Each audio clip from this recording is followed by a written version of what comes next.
Order! Order! You are an incorrigible delinquent at times. Behave yourself, man!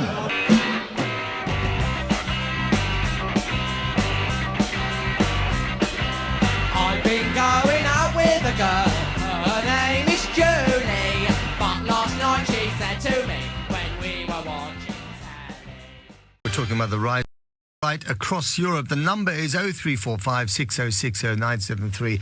How does this happen and what can be done about it? What should be done about it? Robin, you've made your point. Just going to give one more chance to John in Formby. Thank you very much, Robin. Let's go to John. John, finally, your shot. You've got a minute.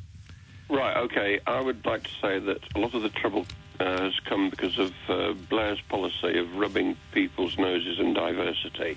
That has caused great anger. Rubbing people's noses in diversity? Yes. What do you mean by that? Well, insults to white people on an almost daily basis. What do you mean by that? Well, I'll give you an example. At a school in Bradford, they organised a visit to the mosque, and the pupils were told that when in the mosque, they must bow down and their heads must touch the ground. Yeah. Some parents rebelled when they found out that no corresponding duty on Muslim children to visit churches existed. And when you look at the failure of the police to enforce the law when Muslims commit crimes, no wonder there is such anger, and it gives the Muslims more confidence to behave in unacceptable ways, to the extent that Muslims write to the local paper. Well, I mean, if you go to a synagogue or a church, I went to a sort of church school, and we had to go to church 3 times a week, which I personally thought was really tedious because I'm agnostic. But anyway, there were certain very strict rules that we had to abide by. Listen, John, I'm really sorry. We've run out of time, actually. I've just looked at the clock, and I'm horrified to say that we've run out of time on this hour. Now, in the next hour, Jeremy Corbyn has given a speech this morning in which he talked about his vision of municipal socialism and defended the interference by the Labour Party's National Executive Committee in the Haringey Local Council's plan to create 6,500 new homes with a PFI, a private investment initiative. It's been signed off by the council. The furore has led, though, to the resignation of the 10-year council leader, Claire Cober. She had been accused of incompetence. She blames the NEC's hostile takeover orchestrated by Momentum. Jeremy Corbyn claims that the NEC's intervention was a one-off, but he also believes that the private sector should be kept out of public services. The demise of Carillion is exhibit number 1. The troubles of Capita could become exhibit number 2. But if Labour do scrap private-public partnerships, who will pay for all the stuff that needs to be built, fixed and maintained? Call me. On FM, online, on your mobile and on digital radio. Leading Britain's conversation. This is LBC. From Global's newsroom at 11 o'clock, Jacob Rees-Mogg has told LBC why he intervened in a scuffle as protesters disrupted a speech he was giving to students. Some people in the audience came up to try and ask the protesters to leave, and that created a bit of a melee that you had a... And I'm just wondering what the alternative scenarios are.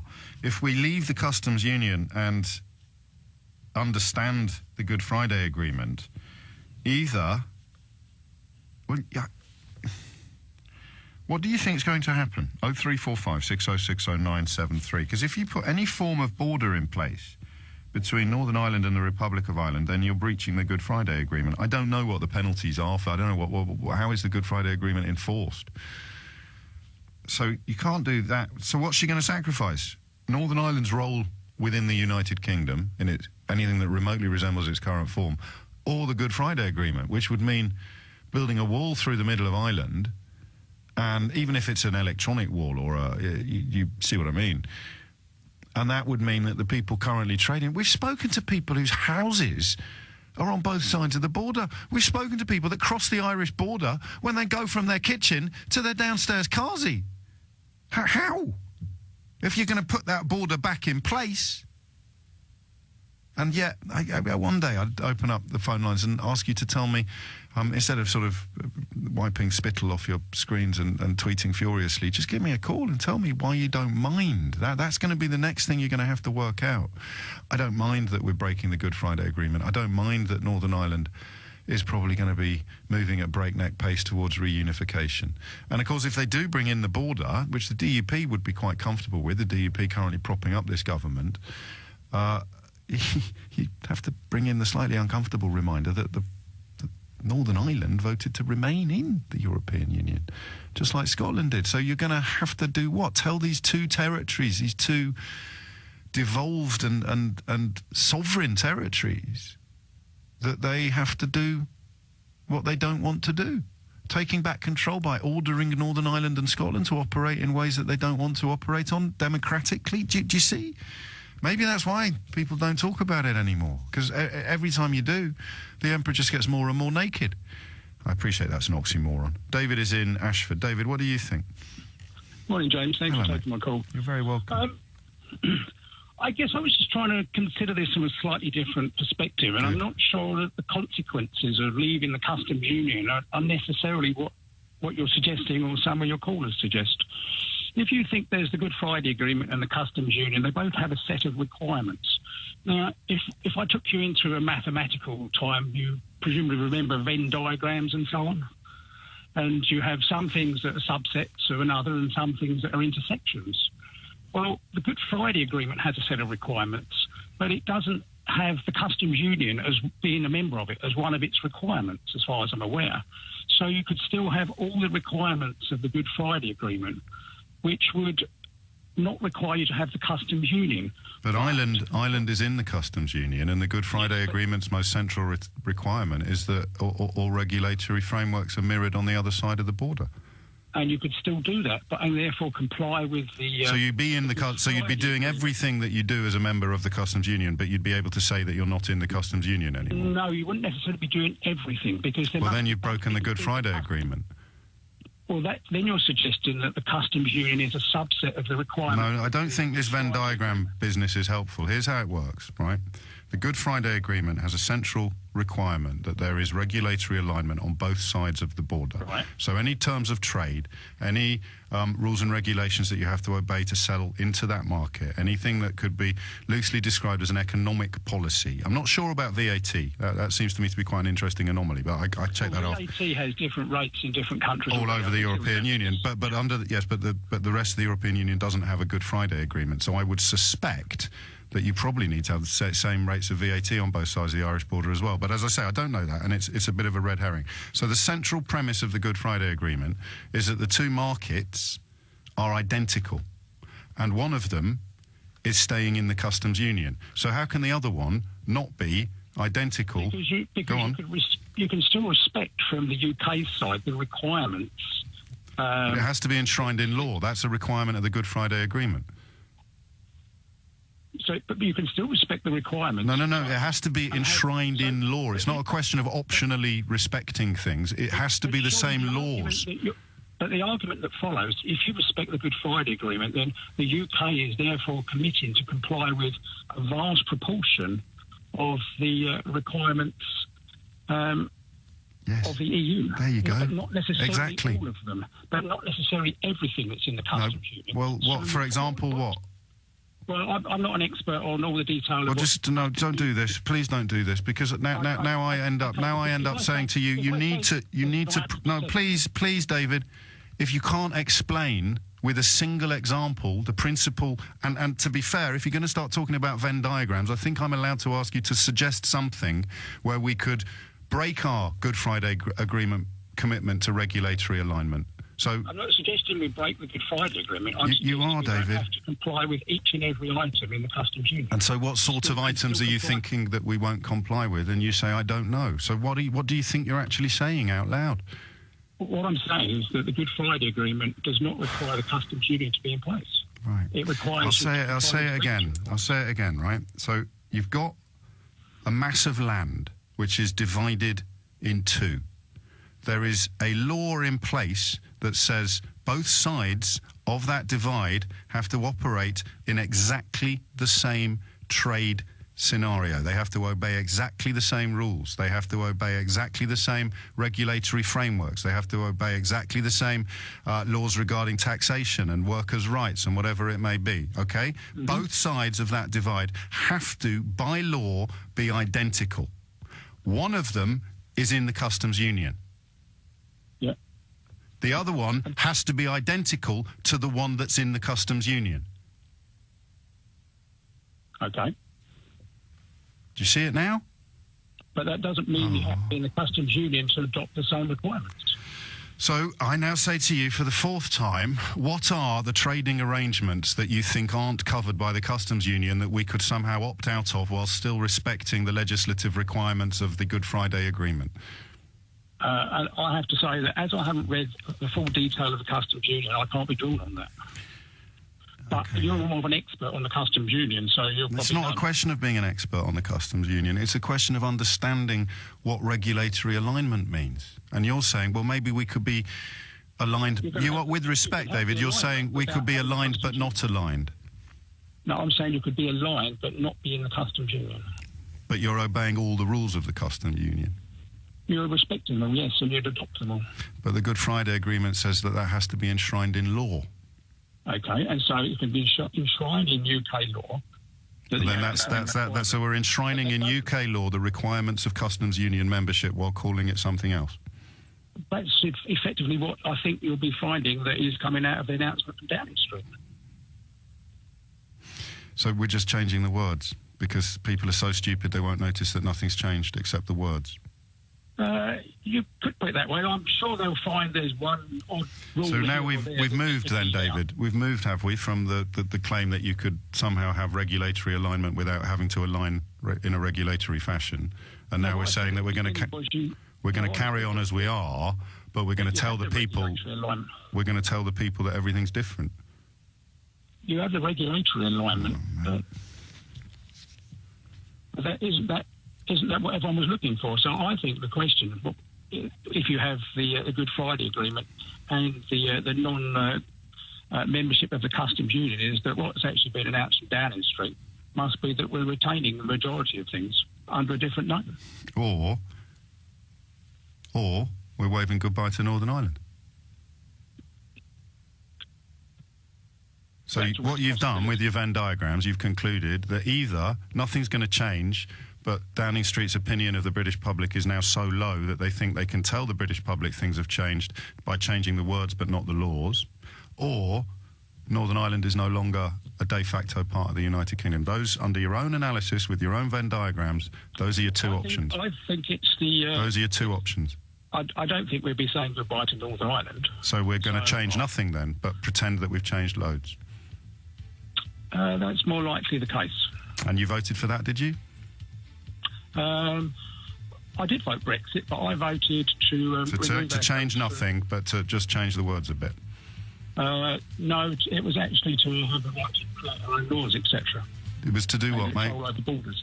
It was to have the right to change to control our own laws and. Okay. Well, I'm not going to embarrass you any further. I'll just refer you to caller after caller after caller after caller after caller after caller after caller after caller who voted to change our own laws, but just like you with your regulatory alignments, couldn't name a single solitary example. William's call from Burley. Hello. Hello. I've never heard such nonsense in my life. Solve it for us, William. Solve it for us. Yeah, we are a sovereign nation, and so is Southern Ireland. The European Union is not a sovereign nation. The Good Friday Agreement was between us and Southern Ireland, not between us and the European Union. That's the first point. Sean Woodward was saying we were allowed to move to the next stage, and we had got permission, and the Irish government only agreed. You know, we're not supplicants. We had a referendum. The decision was to leave the European Union. The European Union is a customs union within which there operates a single market, full stop.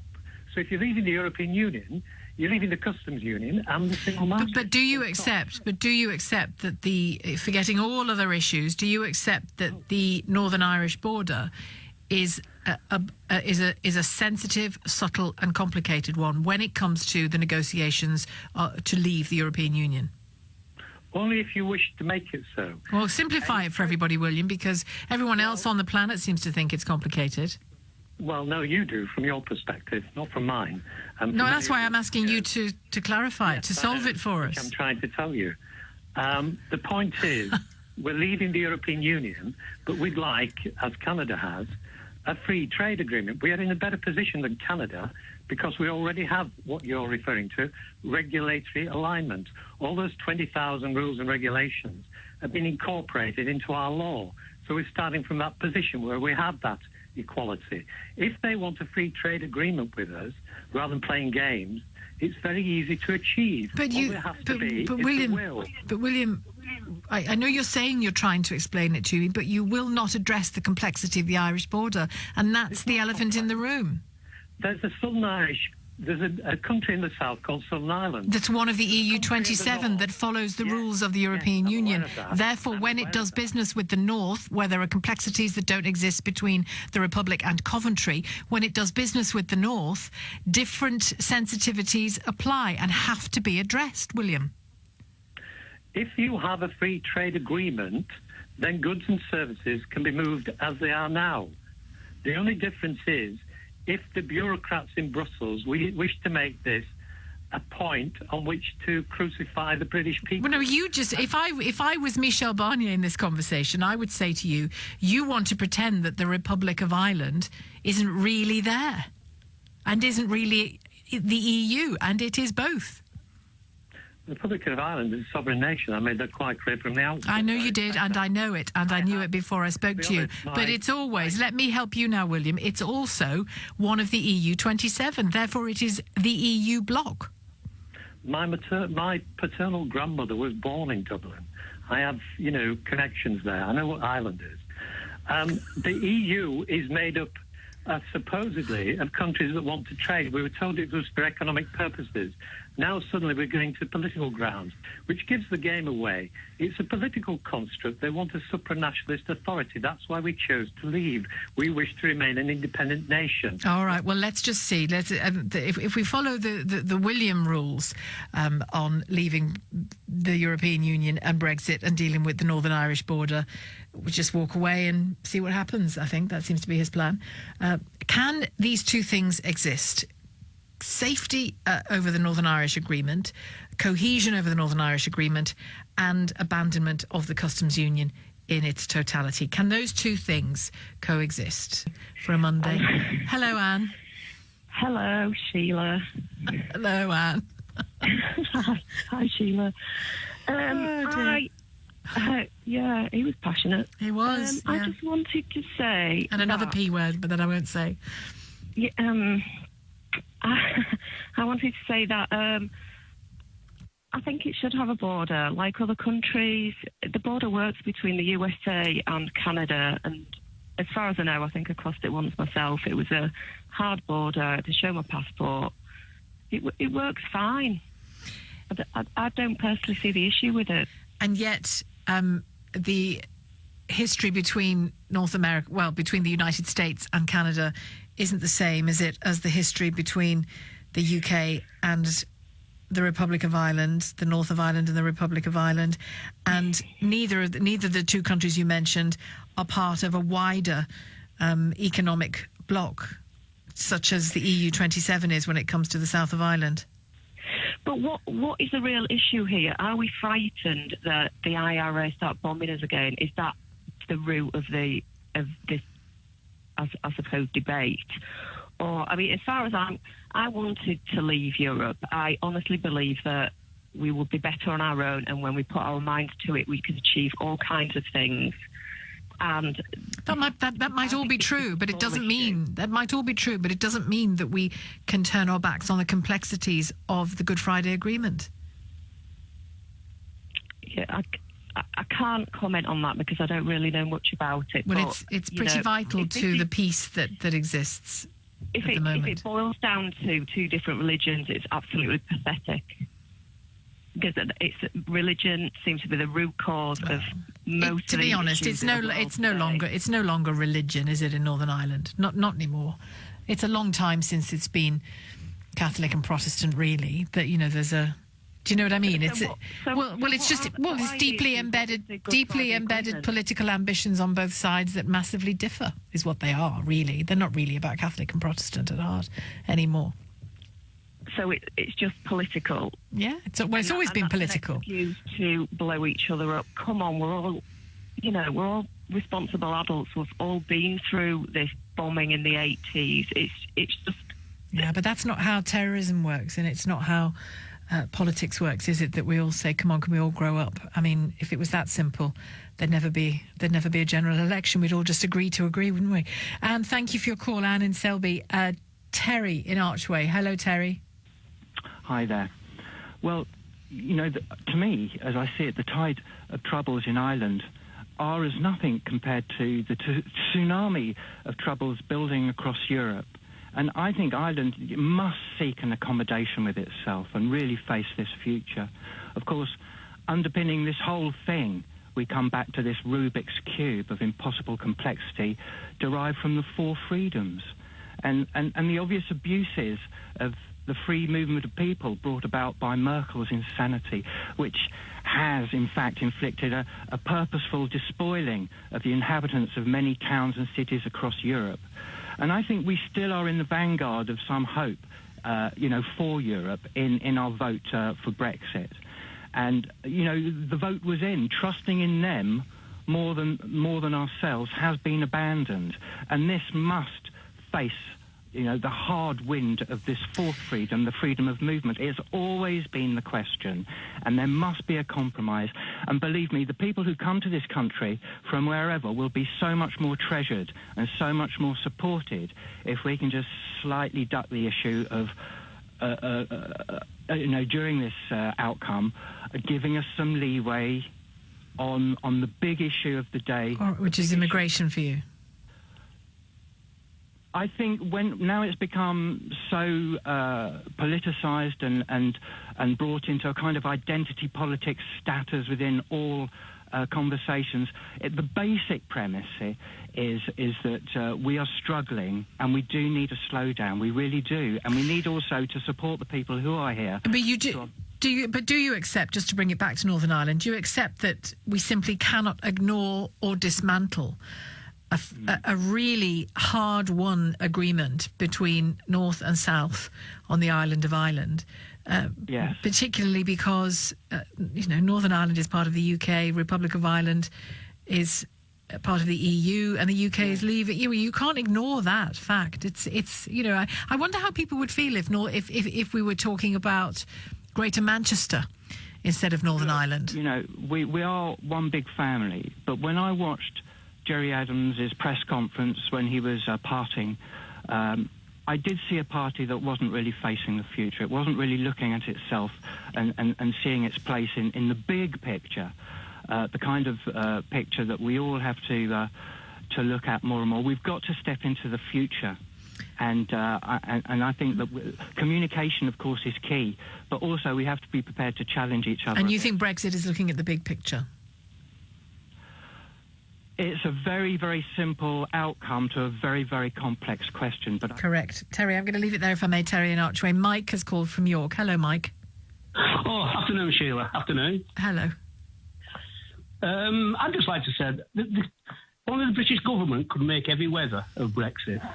Northern Ireland, Southern Ireland, Denmark, Greenland. There's no difference. Greenland's main economy is financial services. Denmark, to an extent, still treats it as a territory. So I can't see what the problem is. Were they killing each other until recently? No. Oh, there you go. There's the difference. But the thing is, Sheila, why not ask Southern Ireland, in York, we have the races, and every time I meet Irish people who are much travelled than I, they all want to leave. And the other question I would have for everybody that's listening, in 2008, they voted to leave. 2009, they reversed it. But in that year, what did the Southern Irish government do just in case 2009 they decided to leave for definite? It's not our problem. It's Ireland's problem. But Northern Ireland is the UK, Mike. You can't just... Northern Ireland is part of the UK. You can't... Yeah, but you can't just say it's Ireland's problem. No, I don't mean Northern Ireland, it's Southern Ireland's problem, because the other thing is most... Yes, but it is the border. It's the relationship between the two parts of the island of Ireland that is the question. So you can't just say the UK doesn't need to deal with this. Ireland needs to deal with it because a whole section of the UK, i.e. Northern Ireland, wants us to deal with it, with them. Yeah, but why does Juncker say, UK must come up with a solution? I'll go back to it. In 2008, they came up with a solution because UK was still in the common market or the EU, and Southern Ireland, if they were going to leave by 2009, they will have had in place policies. You know, kind of, the EU comes out with all these rules, and then there seems to be an exception of every rule when they struggle, and there's no struggle to it.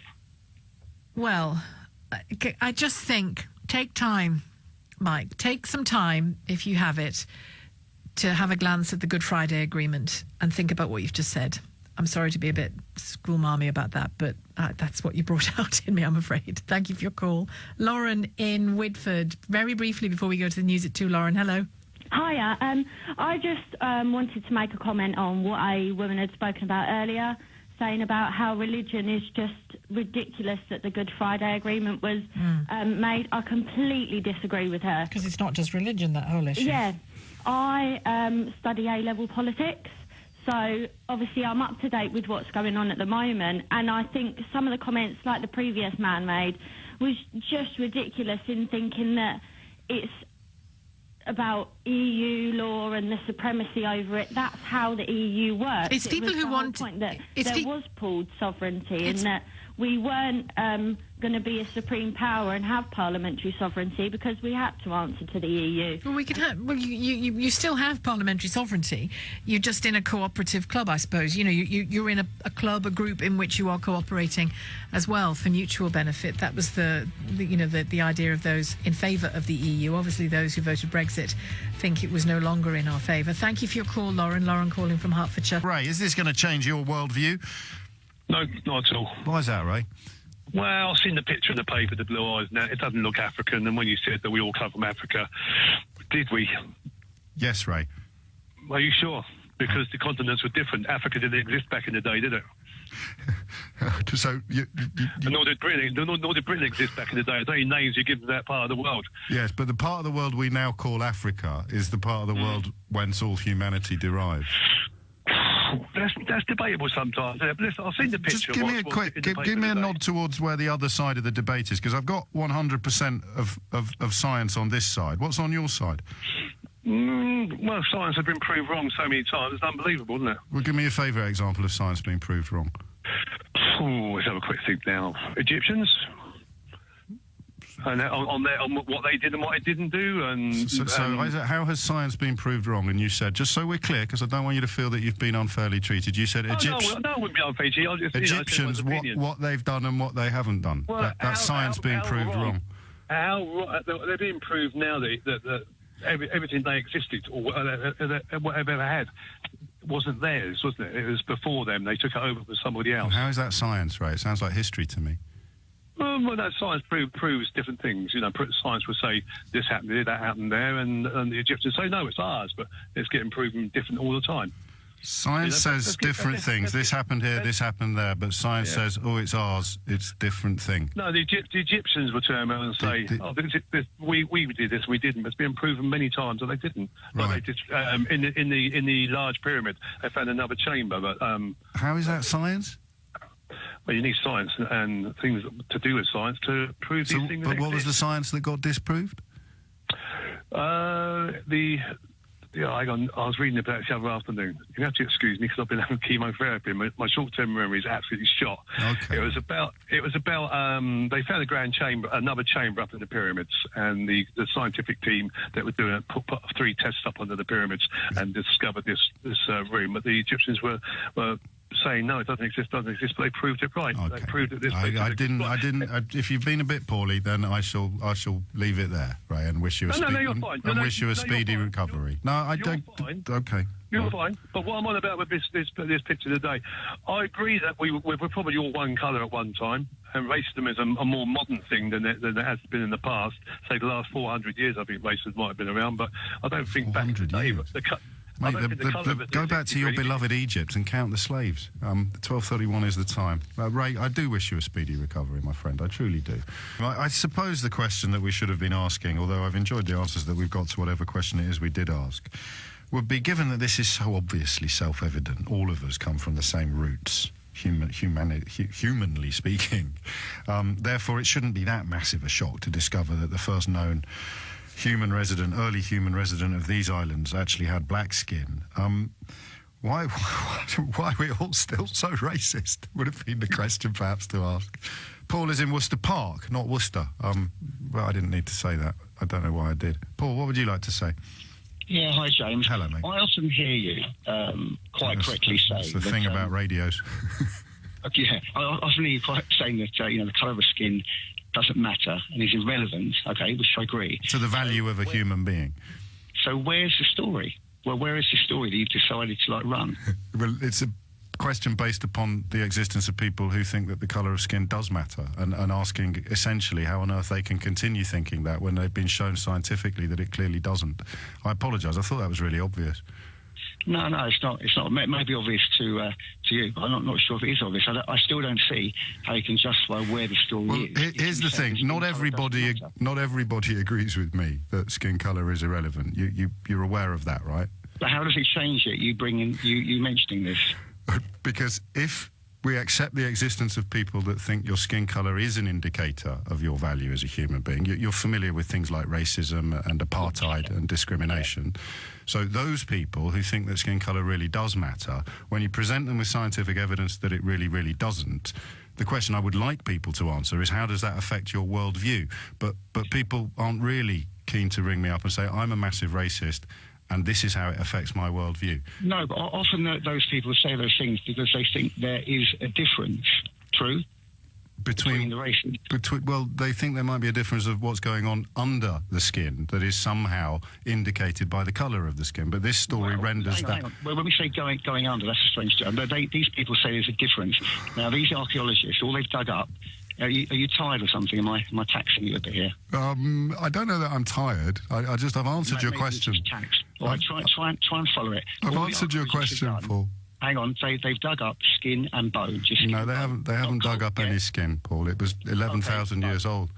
Okay, all right, well, that actually improves my argument. The older it is, still from what they've found, yes, they're able to find that it's probably a black skin covering it rather than a white one, in which case there must be a difference. There is a difference, isn't there? Between what, Paul? Well, between a skeleton from which they can draw the conclusion that it was a black guy and a skeleton from which they can draw the conclusion it's a white guy. There's a difference in the colour of their skin, but nothing else, Paul. That's what the DNA analysis establishes. And if you go back far, Paul, just in a sentence, because obviously I don't think we're going to part as bosom buddies, but in a sentence, tell me why you care about this story enough to ring me. I actually do like racial harmony. I think it's people like you who bring up stories like this continually actually emphasise the difference rather than trying to harmonise it. This story is all about being identical, and it's not me bringing it up, is it? It's a documentary on Channel 4 on February the 18th. It's on page 3 of the Times. It's on the national news bulletins, and we've been running it because I'm really interested, Paul, in people who think that skin colour is an indicator of something other than skin colour, and we all know that there are lots of them in the world, Paul. There are lots and lots of them in the world, and I wonder how they process this information. James, somewhere in the world, Mickey Mouse is wearing a James O'Brien watch. You do realise that? You know, it's not often I get owned so comprehensively as I just have been by you, Paul. I shall send you a badge in the post.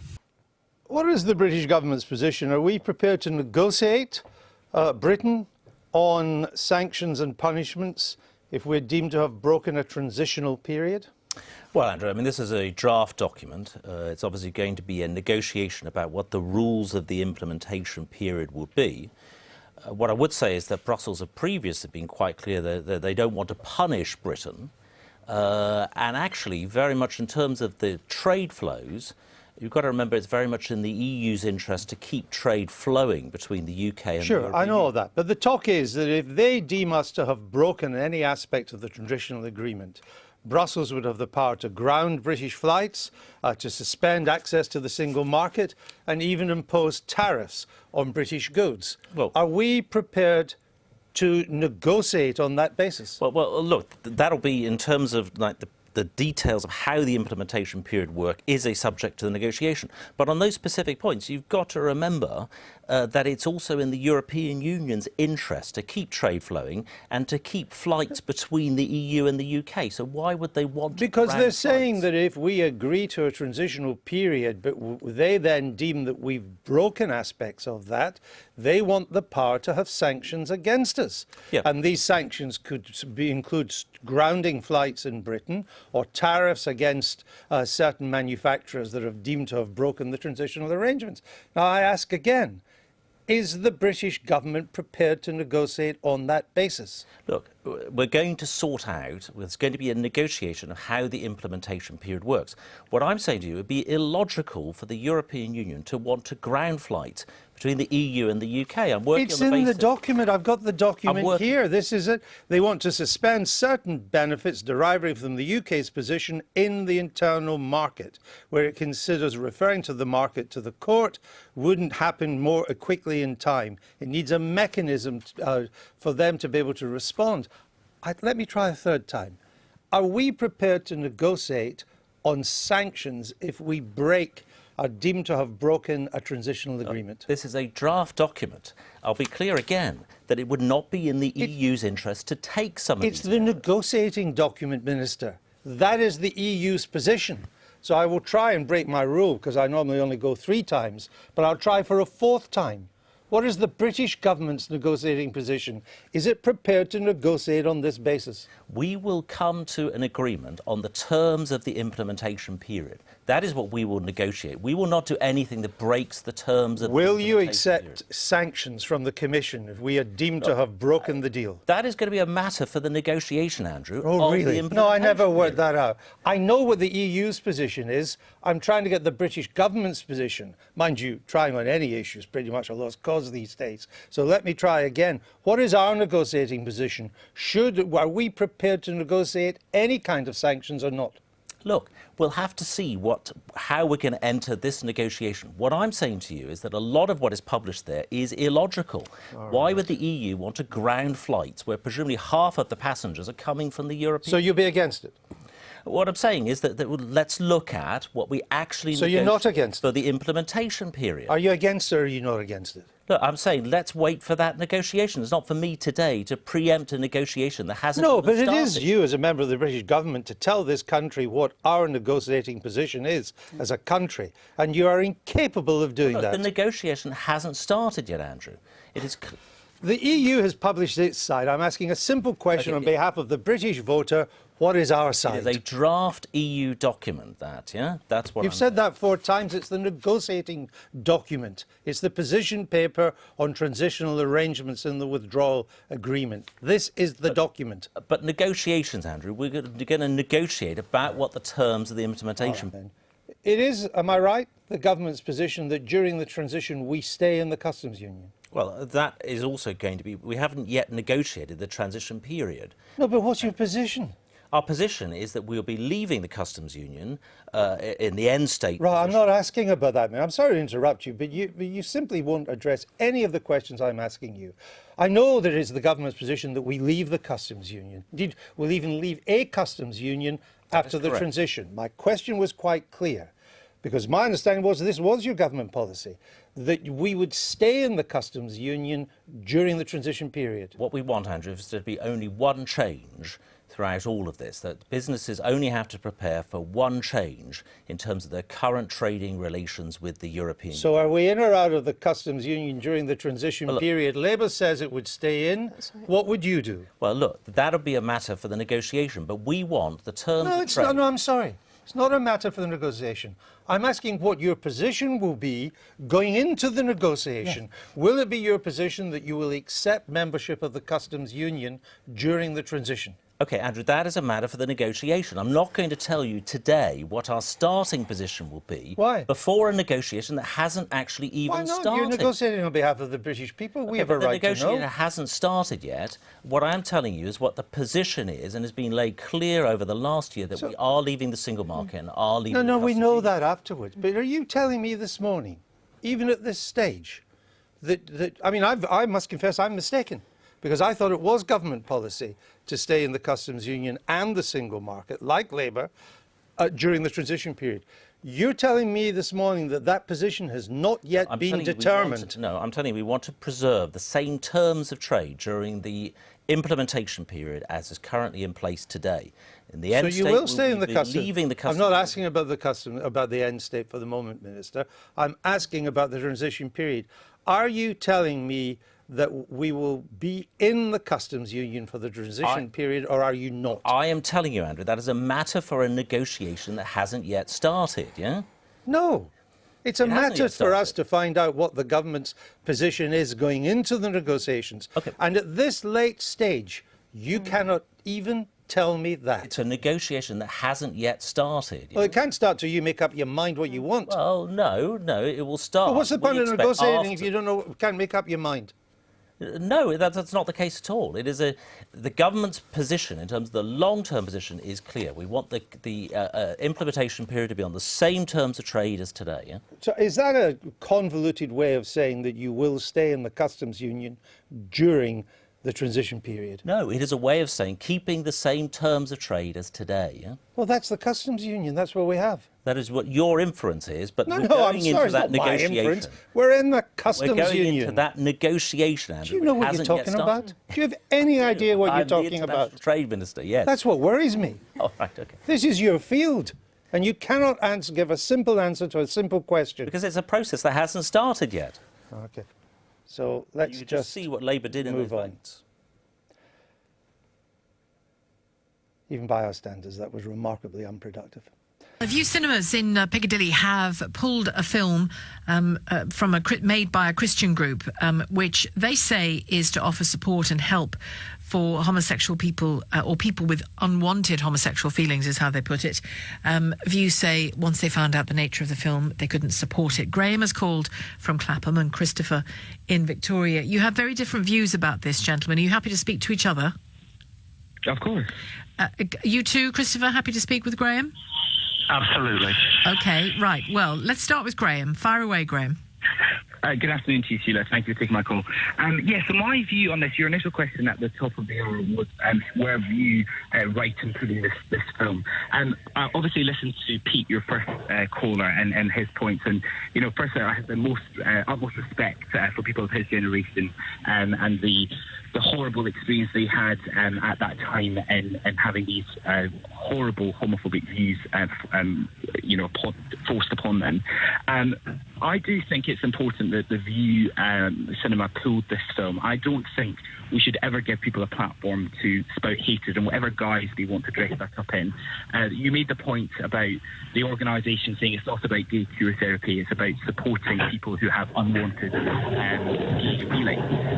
I think if someone has unwanted gay feelings and wants to seek support for that, then they have the opportunity to speak to qualified professionals that can provide counselling and support to help them come to terms with either accepting that they're gay or dealing with the horrible feelings that they're experiencing.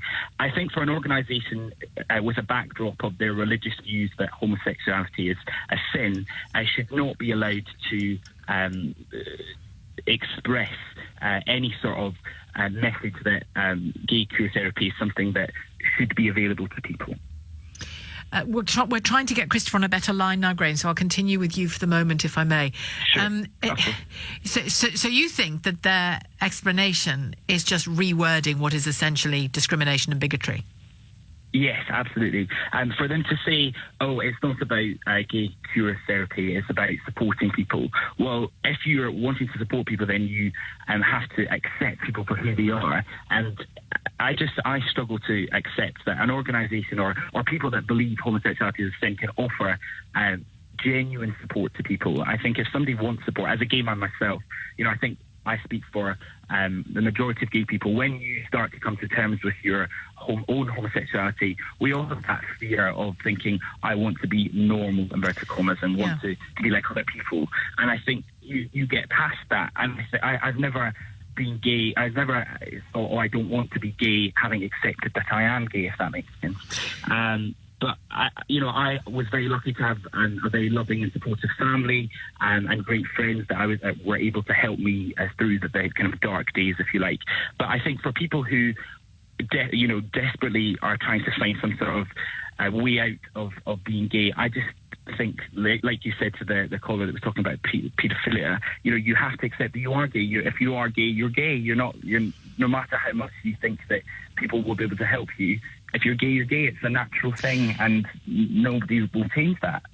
I'm not sure I agree with you that somebody who, for religious reasons or whatever reasons, thinks that homosexual sex is wrong is inevitably going to be unhelpful to somebody who's struggling with their feelings about their sexuality, because, kindness and openness and open questioning can come from anyone, really, regardless of their view of the, do you know what I mean? Regardless of the view of their situation. They can, a good listener and advisor is a good listener and advisor, and they leave their own views at the door, in a sense.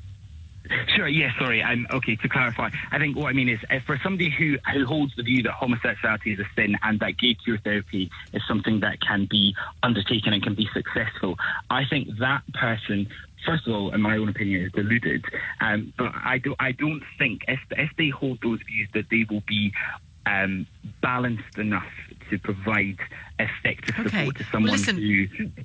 We've got... Sorry to interrupt you, Graham, but we've got Christopher back on a decent line now. I'm going to bring him in. Stay with us. Christopher, I'm not sure how much of Graham you were able to hear while you found a quieter place for us in Victoria. Yes, I did hear most of it. Thank you very much. I was there protesting yesterday. I think there's a lot of... Sorry, just to be clear, you were protesting against View Cinema pulling the film? I was indeed, yes, because you see, the film's name is Voices of the Silenced, and pulling it just reiterated what's been known for a long time, that this group in society is simply getting silenced and is not allowed to speak. Who are the silenced? Who are the silenced in the film? The silenced in this particular film are the people who experience homosexuality or homosexual behaviour negatively. It might, for example, be an unwanted addiction. They've always experienced it that way. It might result from abuse when young, or lots of possible scenarios. So therefore, there are lots of reasons why people might experience it negatively. These people are saying they're not allowed to pull away from it. But they might not be gay in the first place. They might just have an addiction associated with that. All right. Well, let's deal with. Let's deal with experiencing homosexuality negatively. I've sometimes experienced heterosexuality negatively in the behaviour of some partners or other men who weren't my partners. Now, if I speak to somebody about that, about the stress it caused me, I don't expect them to try to convince me that I'm gay instead of just discussing the problem at hand. Gay is actually a very difficult term to define because... All right, well, never mind the term. All right, I don't expect them to try to alter my sexuality. Why is it acceptable if you go with negative experiences of homosexuality? Yes, that's fine. The very word sexuality is what begs the question, because actually this thing is fluid. People will often, if they are liberal, they'll just go with whatever moves, or they are free to do so. So therefore, who's to say who is what sexuality? It partly depends on your life circumstances and your life choices, what sexuality you end up being. Graham, respond to that. I don't agree. I think that your sexuality is natural to you. I think you're born straight or you're born gay. I don't believe that anybody chooses their sexuality. Your sexual feelings are something that comes naturally to you. And as individuals, if you denounce that, in my view, you're fooling yourself. I'm afraid Christopher, I'll try one final comment from you, if I may, but the line is pretty bad. But respond to what Graham just said there. Of course. He said that people are born gay. He's probably read that off the back of a cornflakes packet or something like that, because there is... Or experienced it. The other way. Or experienced it. Exactly, but you can't experience it as one person. It doesn't mean it's true for everybody else. You see, urban environment increases male gay self-identification by 700%, Laumann 1994. College environment increases lesbian self-identification 100%, same study.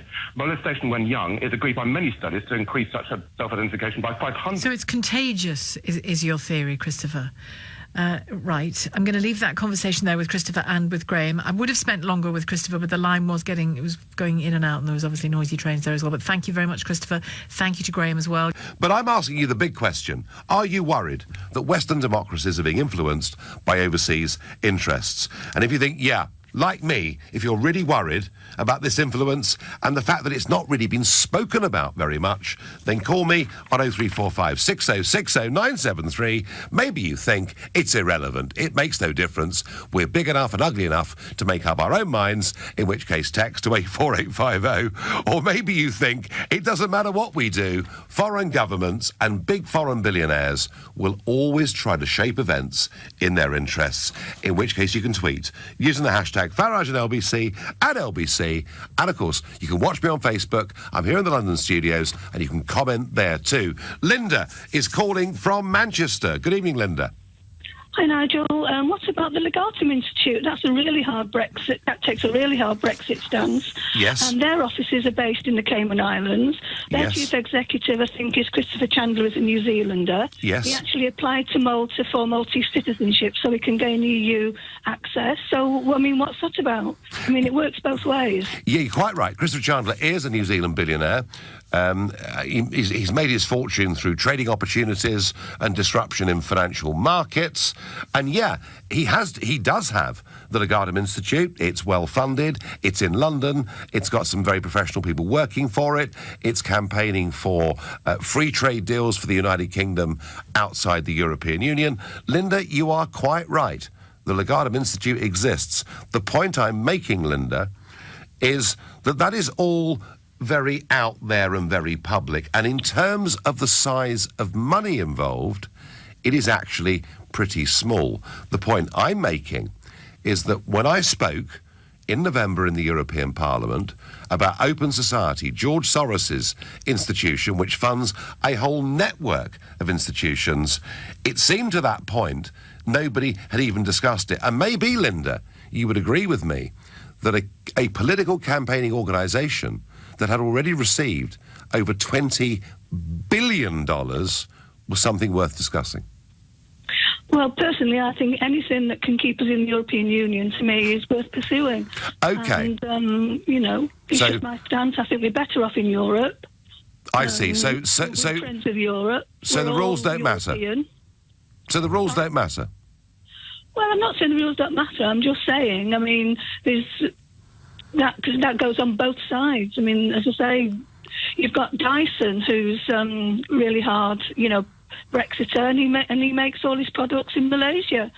So basically, you're all the same, but you're all feathering your own nest for whatever it's worth. I mean, I feel safer, and I feel my interests are better served in Europe rather than leaving it to the open market and our government. Well, that's a slightly separate issue, Linda, although Soros is very firmly on that side. And, I quote, the European Union should accept at least 1 million asylum seekers every year for the foreseeable future. And we know that about him. Ironic, actually, because he made £1 billion selling sterling short at the time of the exchange rate mechanism collapse. But hey, that's back in ancient history. Linda, the point I'm making to you is there have always been wealthy people and companies that have had institutes like Legatum to campaign and lobby for their interests and their beliefs. What I'm saying to you is the scale of Soros's Open Society is unlike anything we've ever seen before. They've got more money than most governments in the European Union. And that, Linda, I think is worthy of debate. Yeah, but at least it's up front, not like Legatum. Legatum are actually campaigning for a hard Brexit while their chief executive officer is getting Maltese citizenship so it can be still, so it's still got EU access. Where did you last hear George Soros being interviewed? And by the way, I did ask him for an interview on this show. Where did you last see George Soros, Linda, interviewed? When did you, and I don't suppose you heard my speech in the European Parliament last November, when did you, until today's front page on the Telegraph, ever hear about George Soros's political influence in this country? I've heard of George Soros, and obviously I know he's a billionaire. Yep. But personally, Nigel, I think as long as it can help us stay in the European Union... Yep, so any cause, any money, foreign money, dirty money, as long as we stay governed by the old men in Brussels, eh? We're our own governors, Nigel. We are a sovereign nation, no matter what you might think. And I like the European Union. You cannot be a sovereign nation. So obviously, you cannot be a sovereign nation, Linda, and a member of the European Union, can you? We are a sovereign nation, Nigel, and I'm so glad I haven't got grandchildren, but I do have godchildren who are young, and I worry about their future. And I just hope we can have another referendum to stay in Europe. Well, if we have another referendum, we may well go back to losing all our sovereignty, Linda, and you'll be very, very pleased. Simon in Basingstoke, hello. Oh, no, we've lost Simon. We've got Joel instead. Hello, Joel. Oh, good afternoon, Sheila. Very nice to talk to you. Me too. Just one thing I want to discuss, which is the border issue, which, in my opinion, is possibly the only real sticking point as far as UK citizens are concerned, because obviously we don't want a hard border between the south and north of Ireland. And that seems to be the only sticking point. So why not just move the border? Why not have a soft border, or electronic border, if you like, between the south and north, which is free movement of both southern and northern Irish people between the country, and then either form a hard border, an immigration border, if you like, either on the coast of Northern Ireland or on the coast of England, where people are coming in or leaving ports. Therefore, you could have your UK and Northern and Southern Irish queue for coming into England, and then you could also have your European queue for coming to England. And to be honest with you, what would happen is that, unfortunately, Northern Ireland would have to deal with this influx of any possible European non-UK citizens that want to come into the country, but they would then have to go back to Southern Ireland, and Southern Ireland would have to deal with that as a part of the EU. It seems a very simple solution, and honestly, I don't know why anybody hasn't either muted it or put this forward. For Theresa May, today was meant to be the day the Brexit negotiations finally moved ahead. But instead, after hours of mounting expectations and reports she'd made a key concession on the Irish border, the Prime Minister was forced to announce that there was still no agreement. At the centre of the latest hold-up, Northern Ireland's Democratic Unionist Party, whose last-minute intervention appears for now to have scuppered the deal and put even more pressure on Mrs May's Brexit strategy. Our political editor, Faisal Islam, reports now from Brussels. The Prime Minister arrived in Brussels for a spot of lunch like no other, with hopes high of a deal of sorts after goodwill generated in recent weeks. She was here to get the deal she needs. These set-piece occasions need the compromise to be choreographed across London, Brussels and Dublin. But did they forget Belfast, of all places? At first, mixed messages from the Euro MPs with whom Michel Barnier was trying to sell a deal. Some negativity from Guy Verhofstadt, but that was brinkmanship. There is no deal. There is no agreement. Nothing today? No prospect today? No, I'm optimistic that it is possible, 50-50. Philippe Lambert was also in the room and revealed all about the deal on Ireland, live on Sky News. Basically, the British government would commit to maintain the full alignment of legislation where pertinent, of course. So single market and customs union legislation that might potentially create a border will remain fully aligned, so there's none. That's basically... That sounds an awful lot like staying in the customs union or single market. It may sound like it, at least for Northern Ireland, but then again, that's the only solution if you want to keep the Good Friday Agreement, period. At the same time, 500 miles away in Dublin, Irish leader Leo Varadkar fighting fit on the way to a special cabinet meeting to approve the Stage 1 deal, and was delighted with what seemed acceptance of coordination on regulation across the whole island post-Brexit. But 100 miles north in Belfast, the DUP taking fright at the idea of ongoing Northern Ireland regulatory alignment effectively with the single market and customs union. Northern Ireland must leave the European Union on the same terms as the rest of the United Kingdom, and we will not accept any form of regulatory divergence which separates Northern Ireland economically or politically from the rest of the UK. Back in Brussels, the talks were paused. The Prime Minister making a call to Belfast to try to assuage the concerns of the leader of a party that kept her in Downing Street. And when she came back, the deal was off. Despite our best efforts and the significant progress we and our teams have made over the past days on the three main withdrawal issues, it was not possible to reach a complete agreement today. On many of the issues, there is a common understanding, but it's clear, crucially, that we want to move forward together. But on a couple of issues, some differences do remain, which require further negotiation. and she was a little late to meet the European Council President, Donald Tusk. Has the DUP derailed the deal, Prime Minister? No answer from the Prime Minister, but no deal as well. And it isn't just about today. There's a fundamental question as to whether a deal can be done that both pleases the Irish government and her DUP colleagues.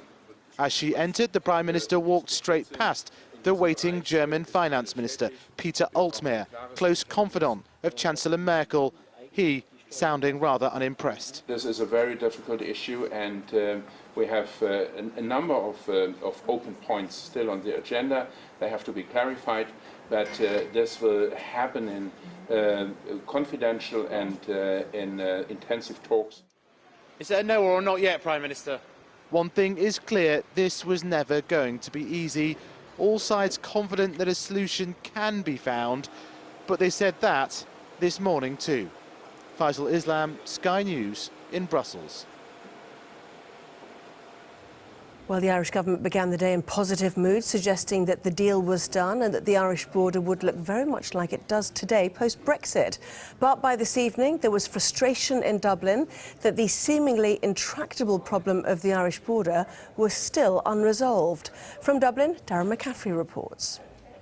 Almost 100 years old, over 300 miles long, and with 275 crossings, this virtually invisible Irish border has become the dividing line in these Brexit talks. That was until today, when the Irish government thought it agreed a deal, only for it to fall apart over lunch. The Irish negotiating team received confirmation from the British government and the Barnier Task Force that the United Kingdom had agreed a text on the border that met our concerns. I was then contacted by the President of the European Commission, President Juncker, and the President of the European Council, President Tusk, and I confirmed to them both Ireland's agreement to that text. I am surprised and disappointed that the British government now appears not to be in a position to conclude what was agreed earlier today. Ministers here are more than just disappointed, they're frustrated. Frustrated that after weeks, months of intensive negotiations, the UK government has failed to ensure the support of the DUP. Dublin now claim that it will not go back on the agreed form of text that was agreed today. And that puts Theresa May in an incredibly difficult position, trying to maintain the support she has for the deal here, but a deal that was rejected in Belfast. And the DUP have firmly laid the blame with the Irish government. Stop giving in to a bunch of cynical players in the Irish Republic who are playing fast and loose with this issue. They know there's a solution. They've refused to accept, even to discuss that solution, because they would prefer to make sure they keep Sinn Féin off their backs. I would suggest to Sammy, our friend, with the greatest of respect to him, that he take a deep breath and just reflect a little longer and a little harder and wake up, smell the coffee and realise that we either act together or we will walk our communities, including our unionist brothers and sisters that we share this island with, into very deep economic and political difficulties. Today was meant to be a deadline day for a deal in principle that was meant to agree to no hard border. But it is unionist fears about attempts to undermine that very border which has stalled Brexit, ensuring this long-running political divide in Ireland continues to separate both sides. Darren McCaffrey, Sky News, Dublin. Well, our political editor Faisal Islam is in Brussels. Faisal, how did this take people by surprise, and how is there really any prospect of a deal now? No doubt it's been a chaotic day. This should have been the day where a path to sufficient progress was absolutely nailed down. The Prime Minister returning triumphantly, facing a long debate on Europe tomorrow in the Commons in front of her MPs. That's been pulled, I understand. And they really should have seen this coming as regards the DUP. Sky News reporting last week the key concerns of the top of the DUP at the idea of some sort of regulatory divergence being allowed for Northern Ireland from a post-Brexit UK. And then what appeared to happen was that there was a sort of general leak of the draft text, the joint statement between the UK and the EU. And the hope, I think, was that diplomats had been clever enough to come up with a bit of a fudge that meant Ireland had climbed down a bit. No longer no regulatory divergence, instead a kind of regulatory alignment. and that would be enough for the DUP. But no, and we have quite a pickle now because the fudge is out there in the open. So how do you go back now and say that this is something that can be all things to all parties here? It seems quite difficult to see Ireland backing down now. It seems quite difficult for the DUP as well. Some sort of compromise surely should be possible. Government keen to paint this as some sort of just temporary bump along the road, a hurdle. But here is the big issue. Perhaps there is just something more fundamental about the Irish aspect to this Brexit situation. Perhaps some of the solutions to this issue are just not possible. And that is the fundamental issue and the issue that we're facing as these negotiations over Brexit move from the narrative, move from the great stories of how great things are going to be or how doom-mongering they're going to be into the reality of lots of interested parties wondering how they're going to sort this out legally, politically and diplomatically. And you know what? The evidence today is a lot harder than people thought. Faisal, live there in Brussels. Thank you. Well, I can tell you why, Joel. We should be. I can tell you why. Want to do. Everything you've said tells me that you don't care about the Good Friday Agreement. No, not at all. That's what I've just said. I would rather not have a divide between the south and the north of Ireland. Yeah, but it's there, isn't it? It's there, and it has to be managed.